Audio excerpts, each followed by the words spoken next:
qui protège la jeunesse de l'Est de la République démocratique du Congo. Cet article faisait tout simplement écho justement à une situation mais tellement catastrophique. On nous disait qu'il y avait près de 4000 personnes enlevées par le M23, donc la rébellion du M23 qui est soutenue par le Rwanda, mais également des cas de torture, près de 107 assassinats. Et moi, à chaque fois que je lis tout simplement cet article, ce qui m'interpelle aussi beaucoup, c'est que souvent, on n'a pas les noms des gens. On ne sait pas qui, on ne sait pas de quel âge, quand, comment, on ne sait pas. On sait que les personnes ont été assassinées, mais souvent l'identité en fait des personnes là, on les a pas en fait. Et ça c'est aussi très très problématique parce que aussi comment aussi justement rendre hommage, comment mettre en place tout simplement en fait une mémoire en fait envers toutes ces personnes qui ont été assassinées, tuées, torturées durant cette période-là d'occupation par le Rwanda et par tout leur soutien en République démocratique du Congo si on n'a pas justement les noms.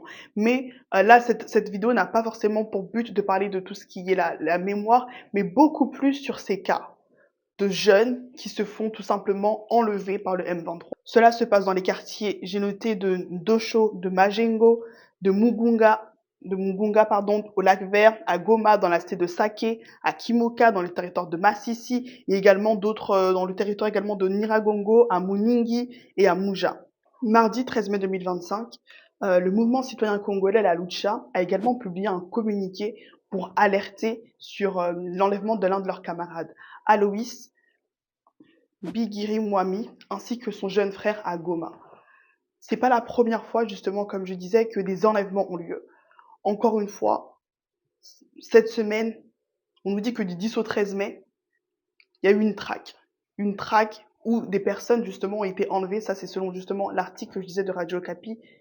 Il y a eu cette traque de jeunes qui sont assimilés en fait au FDLR, au Wazalendo ou au FARC. On les soupçonnerait en fait d'avoir des armes. On les soupçonnerait d'avoir des armes. Donc il y a des enlèvements comme ça massifs qui se font à Goma, également dans les autres territoires que j'ai cités.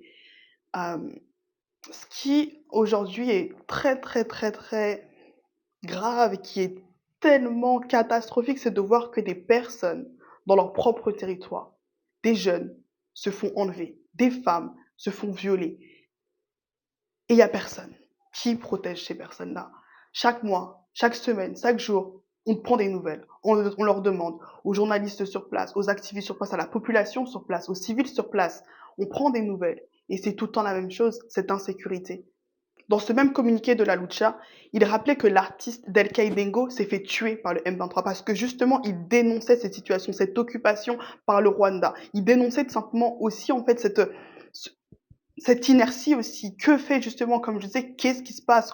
Qui protège la population? Qui protège les civils? Qui protège aujourd'hui la jeunesse congolaise? En fait, on va attendre jusqu'à quand que toute la jeunesse justement de l'Est se fasse enlever, se fasse enrôler, qu'elle puisse elle-même justement participer aux horreurs que le M23 veut leur faire participer. On va attendre jusqu'à quand? La Lucha a également lancé un appel à la communauté internationale, aux organisations des droits humains, mais aussi à toutes les consciences justement qui se soucient des droits humains et de tout ce qui se passe dans l'Est du Congo pour plus d'implication et à réclamer tout simplement la liberté de toutes des activistes et de tous ces jeunes également qui se font enlever comme cela du jour au lendemain.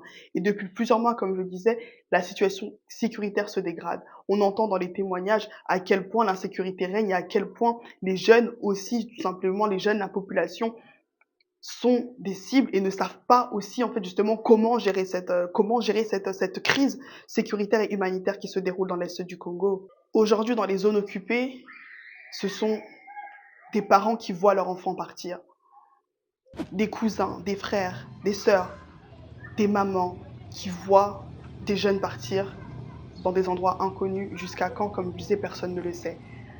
Cette vidéo, c'est aussi un rappel pour nous dire, mobilisons-nous. Mobilisons-nous contre tous ces crimes de guerre. Ces crimes contre l'humanité, ces viols, parce qu'il y a énormément aussi de témoignages de viols contre des femmes, contre des jeunes filles,